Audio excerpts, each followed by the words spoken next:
In conversation with Bob Rich. Bob Rich, Ph.D., is a visitor from a faraway galaxy where he is an historian of horror. So Heart is his favorite place in the universe. Nowhere else does sentient being engage in a game of killing non-combatant war. Nowhere else are child raising practice designed to harm children and delicious for an historian of horror. Nowhere else is the entire global economy designed to destroy its life support system. Aaron Hett is distinguished as an Australian storyteller with 20 published books, 6 of which and over 40 short stories have won awards. He has retired 5 times so far.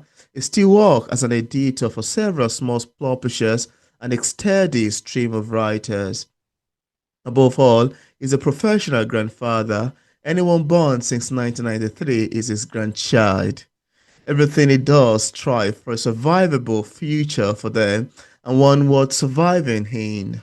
This means environmental and humanitarianism activism, an attempt to change a worldwide culture of greed and as an aggression into one of the compassion and cooperation. When he was 23, a minister of religion told him he was a Buddhist. On checking, he found his philosophy set out in beautiful words. He decided not to sue the Buddha for plagiarism as an act of meta loving kindness. And in today's episode of Auto Interview, it's my joy, excitement, and pleasure to have on the show today, Bob Rich. How are you doing today, Bob? Welcome on the show. Well, thank you, Peter. It's my joy to be of benefit, and my latest book is designed to benefit people. So I hope you can spread the word and get people to have a look at it. Yeah. I've launched my campaign 5 days ago, and already and every day bunches of people have subscribed to my blog, and the reviews have started coming in, and they're all very highly favorable. Wow. Besides which, it's a very good book, if I say so myself, Yeah. because it's based on my personal experience combined with decades of work in counseling, Wow. psychotherapy. I must say that's a great one, actually, that you've started getting lovely, beautiful feedbacks about that. And I must say also that I love your bio. It's so fun, so amazing, and lovely to discover. So thank you very much for joining us today. My bio is a bit of fun because life is too short for the seriousness it deserves. Absolutely. Thank you. Thank you. So, Bob, I need to first say that I am overly impressed by the description page of your book, The Hole in Your Life, Grief and Bereavement on Amazon. And I would like us to start today's interview with you telling us what inspired you to write this book, because I found the title to be quite emotional and something quite heavy and deep, even in itself, from the title alone. Tell us what inspired the making Well, of The Hole in Your Life, Grief and it, Bereavement. it's not a heavy book. It's very easy reading, Lovely. and it's full of little bits of humor. There are what I call 7 magic bullets that shoot down things like anxiety, sadness, depression, Mm, all the bad things. And one of the important ones is fun.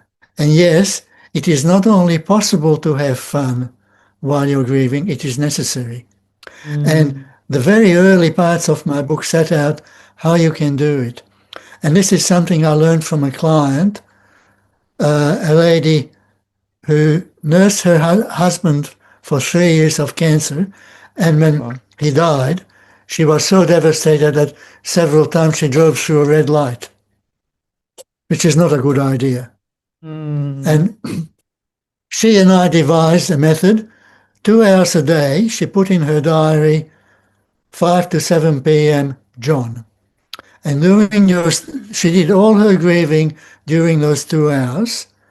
Any other time a thought of grief came to her, she said, "Go away, love, I'll see you at 5 o'clock." mm, And as long as you meticulously keep the appointment, this works. And the wow. rest of the time, the other 22 hours, you should live life as if it was normal, the way it used to be. Mm, Very powerful. And my daughter died in December. I'll miss her for the rest of my life, but that terrible pain of grief was not there. It was all resolved, mm, and there are no guarantees. Everybody's journey is different. The normal course of grief is 1 to 2 years, and it's not a race, whatever it takes for you. Um, I know people who took 4 years of healthy grieving.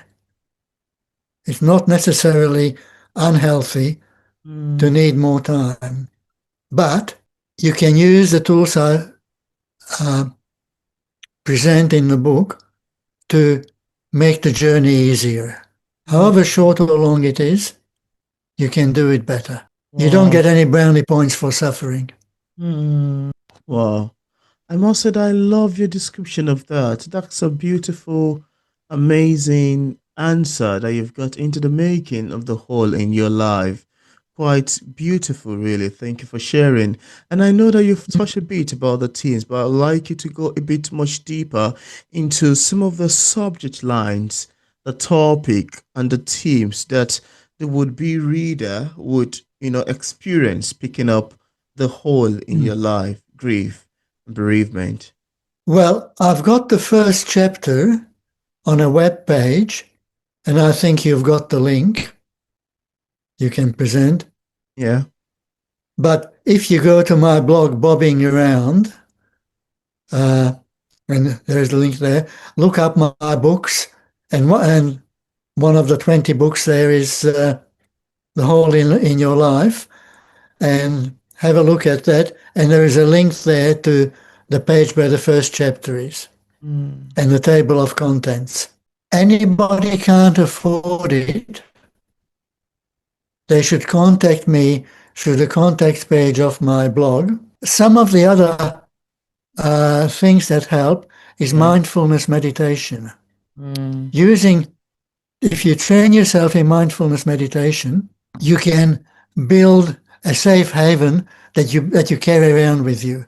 Once you're Yeah. good at it, you can live in the moment, and the grief might still be there, but it's Mm. like the sound of the wind in the treetops. Oh It's a wow. background. Mm. And it's perfectly possible, and it's one of my tools that I use for things. I've got a whole book full of tricks, and I'm not going to start reading the book to you. That's fantastic, really. Thank you. Thank you. And Uh, Bob, one thing that really stood out to me is your suggestion that it is okay and even important to find joy or fun while grieving. That actually might mm. surprise a lot of people. Now, can you talk about how that works? That'll be very fine. All right. The book is built around two stories. One is how I handled my grief when Mm, my daughter died and mm, before. And the other one is built around a young couple. And I won't describe what happened, but she was a little bit careless and he mm, was a little bit negligent. And as a wow. result, their infant son died in a terrible way. And they blamed each other and they broke up. I had, oh, what was it, 9 sessions with each separately. Then Mm, they came together and had 3 joint sessions. wow. And in the last session, they had met by doing ballroom dancing. Mm, In the last session, I suggested they go ballroom dancing again. And he said, well, but I can't do that with Kenny dead. I said, yes, you can do it. He rang me up on Monday morning to cancel the next appointment. wow. Because they went and had and enjoyed dancing together again, Mm, that was the strong final point that allowed them to resolve their grief. mm, oh, wow. That's a huge one, really. Thank you very much for sharing. And you also know, Bob, you wrote very candidly about losing your daughter last December. And you also mentioned that you were able to resolve your grief in just a few days. That Hmm. seems quite remarkable. Now, how did you come to that place of peace so quickly?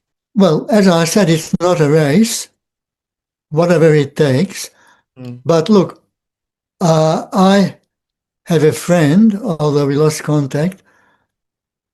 He nursed his wife through cancer. 24 mm, hours, he was just there for her. When she died, he wasn't grieving. At her funeral, he played a jolly song on his guitar and played his guitar and played and, and sang her. He played his guitar and sang her favorite song, which was a wow. very happy one. And Mm, he said, "Well, she's here with us. She's listening." His particular belief system is mm, that death is just a separation from the body. It's nothing special. It's just like birth. mm, And actually, there's a huge amount of scientific evidence that this is true. And on my blog, I've got 3 posts that set out this evidence. I'm not going to go into this now, yeah. but because I've got the handicap of a scientific training, I don't believe anything. I go with the evidence. And therefore, I know that we are here before we are born, and we're Mm, here after we die. mm, So when my daughter left her all too painful body, mm, it was a relief to me. I know she's okay. Look, there's a few little facts that are not in the book. Before she went, she said for a joke, "I'll turn your washing water purple." The first wow. time my wife washed the clothes, we saved the washing water, the water from the washing machine for watering the garden.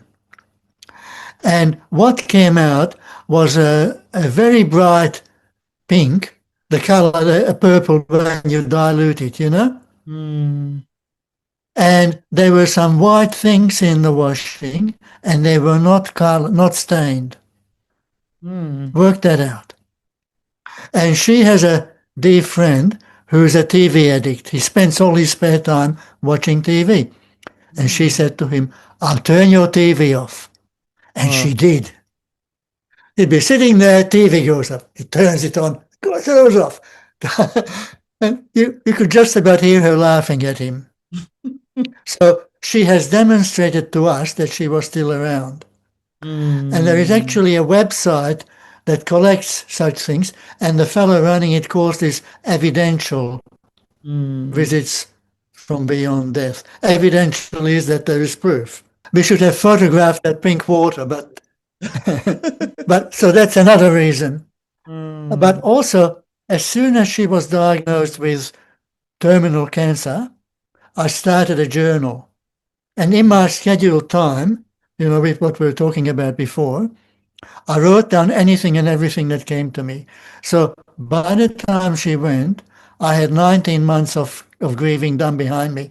So if you like, I didn't resolve my grief immediately. It took me 19 months, mm, but that was before she died. mm. And Wow. all right, if someone I love got knocked down by a truck, I couldn't do that in a way that's harder. Mm, But I've got a friend whose amazing son uh, died in a skiing accident. He was over it very, very quickly because she's a strongly believing Christian. She's actually uh, the equivalent of a bishop, retired now, in the Uniting Church of Australia. And wow. but a real Christian, who acts, not just says that she is, but then does horrible things.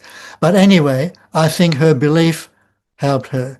Now, I don't have Mm, that resource, but it doesn't matter. There are many ways, many paths, and hers is one and mine is one, and they both yeah. work. But if you happen to be a strongly believing Muslim or Christian, Yeah. a Wiccan, then that can be a very strong resource for helping you with your grief. Yeah. That's an amazing one as well. Thank you so much. That's so fun to know. I love your response to that. Thank you. Now, Bob, a lot of people today feel emotionally drained or even overwhelmed, not necessarily from a personal loss, but from constantly taking in bad news. Now, do you think the grief tools you share in your book can also help people process that kind of everyday distress? Exactly the same tools. Wow. In fact, if I didn't practice them all the time, I'd jump off the planet. Mm, We are in the sixth extinction event of Earth, basically because of greed. Those people with way too much money think that somehow they can take it with them. mm, Like the Egyptian pharaohs who thought they could take their wealth with them. Well, it ain't so. So they're committing suicide. Trouble is that they're taking the rest of us with them. So the way to save life on this planet, not just human life, but all complex life, mm, is to switch from a global culture of greed, hate, conflict to one of compassion, cooperation, decency, mm. which is what I've been working for since 1972 when you were Wow. very young. Hmm. Wow. Wow, that is such a lovely answer you've gotten there. And I must say Hmm. thank you very much for sharing. And now I wanted to go back into the topic of feedback and criticism. Yeah, but I would particularly like to hear from you. What sort of feedbacks have you gotten so far ever since this book has been published? And which one do you love the most, really? Well, first, before when the book was finished, I sent it off to a bunch of beta readers, Yeah. and they gave some wonderful endorsements, which are on this page I referred to, uh, also a few of them. And I started the launch campaign for the book 5 days ago, Mm, and the reviews said because it's a short book and it's easy reading, it's not at all a heavy thing. Look, I can lift it. yeah. Uh, the reviews have started coming in, and they're all quite beautiful. Uh, there is one from a lady who says she's a mental health professional and she will recommend this to all her grieving clients. Mm, Uh, there is a lady who says um, she'd lost her mother, I think, and she's read the book and it's full of yellow highlights right through. And she's going to keep it by her bedside. So it's not just me who thinks it's good, but also my previous self-help book yeah. is From Depression to Contentment, a self-therapy guide. And it's actually therapy in your pocket. Mm, So for the cost of a book, even an ebook, you save, I don't know how much money having to go and see a therapist. You can do it yourself. And mm, it's really a guided program which takes you from depression or any other severe chronic problem like anxiety yeah. up to normal, which is the walking wounded. And then from there, up way, way, way above that, using the tools of positive psychology. Mm, And some of that content is repeated in this book because, grief is after all one of the things, but mm, then it's specially adapted. For example, resilience, yeah.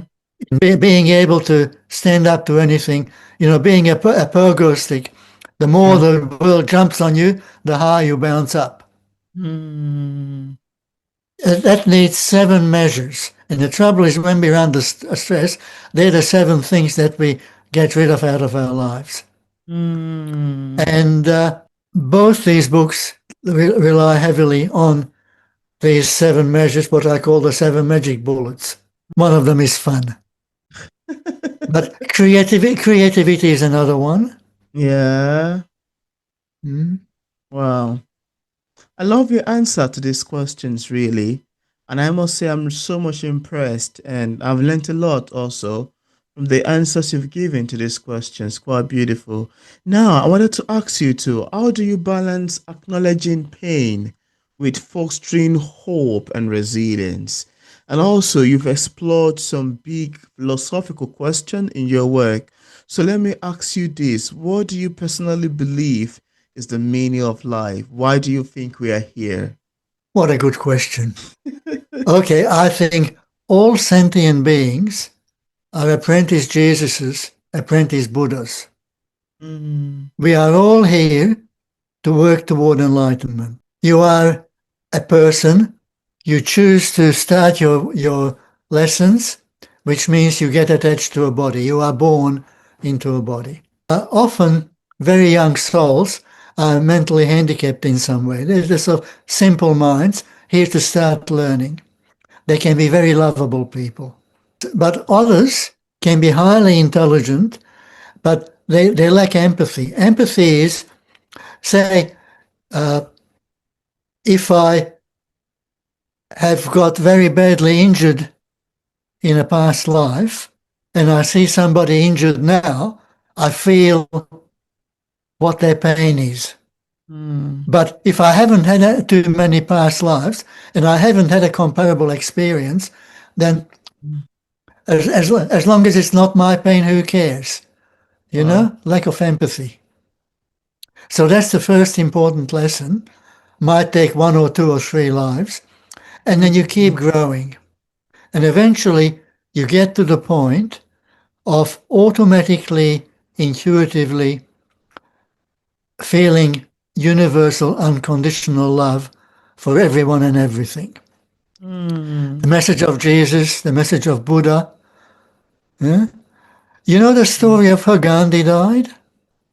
Oh, it rings a bell. Okay, this was during the civil war between Muslims and Hindus in India. In Mm, 1848, he stood in front of a huge audience and he said, "What should you do if your beloved little son was killed by Muslims?" And there mm, came shouts, "Vengeance, vengeance!" He said, "No. mm, Go out and find a little Muslim boy of the same age, both mm, of whose parents have been killed by Hindus. Take him mm, into your home, take him into your heart, and raise him as a good Muslim." mm. And so he was assassinated. Wow. Just like Jesus was killed for the same message. Mm, That was mm, Jesus' message. He was a Hindu. I'm a Buddhist. I'm not there. I'm only an apprentice Buddha. To be an apprentice, what you do is you act as if you were already enlightened. mm, So, mm, what is an automatic, intuitive thing for a Gandhi or a Jesus or a Buddha or a Dalai Lama mm. is something that needs conscious decision, Yeah. us less developed people. But that's all right. Mm, All that matters is the journey. wow. And of course, it's possible to go backward too, Yeah. but over time, we advance. Absolutely. That's the meaning of life. Mm. I It's love your. not money, not power, not fame, not even fun, but enlightenment. Mm. I love your philosophical approach to answering that question. And as a philosopher myself, I must say I'm really impressed by the answer you've given about the meaning of life and why you think we are here.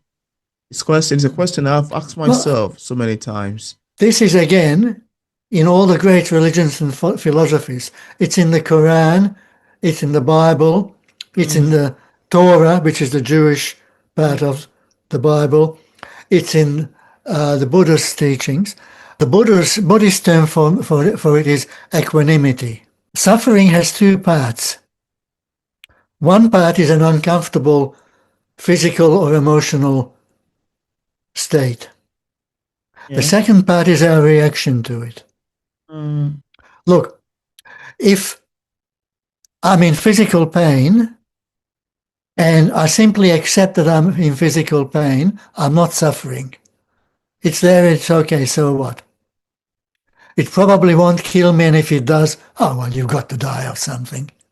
You can apply this equanimity acceptance at three Yeah. levels. Mm. Look, after my hip replacement in 2013, I went for a walk on my crutches. Mm. And about a mile away from home, it started hurting. So I said, okay, it's a bad physical sensation. I'm only 2 days out of hospital, 3 days Mm. post-operation. It's okay to have that sensation. And I turned home. So that's equanimity. But Mm. then I made the mistake of estimating how long I still had to go to get home. Mm. And suddenly it hurt. It's hard. I couldn't accept it. It was Mm. a terrible sensation and I did want it to go away. So Mm. then I simply accepted that for now I was in pain. It was Mm. a legitimate pain and okay. Wow. But if I couldn't do that, if it was so bad I just wanted to die, complete despair, then I can simply accept that for now I'm in despair. It's justified despair. It's okay. I'm allowed to feel it. Mm. And all things are changed. This too shall pass. Mm. And this way you can handle absolutely anything. Wow. That's a beautiful answer, Bob. Thank you so much for sharing. And now, just apart from the whole in your life, do you have any other works you've authored or say currently working on? And also, where can interested viewers get a copy of your books from? I've got 20 published books. 6 of them have won awards. One has won 4 awards. And that was the hardest book to write because it's the biography of my mother after she died. Her biography is worth reading not because she was my mother, but because she was an amazing person. She survived the unsurvivable several times and did the impossible even more often. But my book on depression, From Depression to Contentment, has 2 awards or 3. I can't remember. I'm an old bloke, you know. Mm. I think 2. Let's be conservative and say 2. Wow. And various of my fiction books have won awards. I have fun writing. I say writing is the chocolate icing on the cake of life. And so people enjoy what I write. You know, if you write because you want to make money, then your words smell like you want to make money. If you write from enjoyment to give enjoyment, people Mm. will enjoy it. Yeah, If people just do a search for Dr. Bob Rich bobbing around, it'll come up. that's And great. all my books are listed there, and a great many short stories free to read, Mm. and lots of essays. And I've got a monthly newsletter, and I do my best to limit myself to not more than, say, 6 posts a week. Mm. I try not to spam my followers. I've got a lovely bunch of people who are part of my bobbing around family, and I hope you'll join. And I left a link in the description part of this interview where interested viewers can get a copy of Bob Rich The Hole in Your Life book directly on Amazon and Barnes& Nobles on his website and also on other platforms. I also left a link to his social media pages for possible followings. So thank you so much, Bob, for coming up today to talk about your amazingly written book. I must say this is so educational, this is so impressive. I learned a lot. I'm impressed. And I must say thank you very much for coming on. Well, another one of my cliches is the more you give, the more you get, and Mm. also the more you give, the more you grow. Mm. Thank you so much.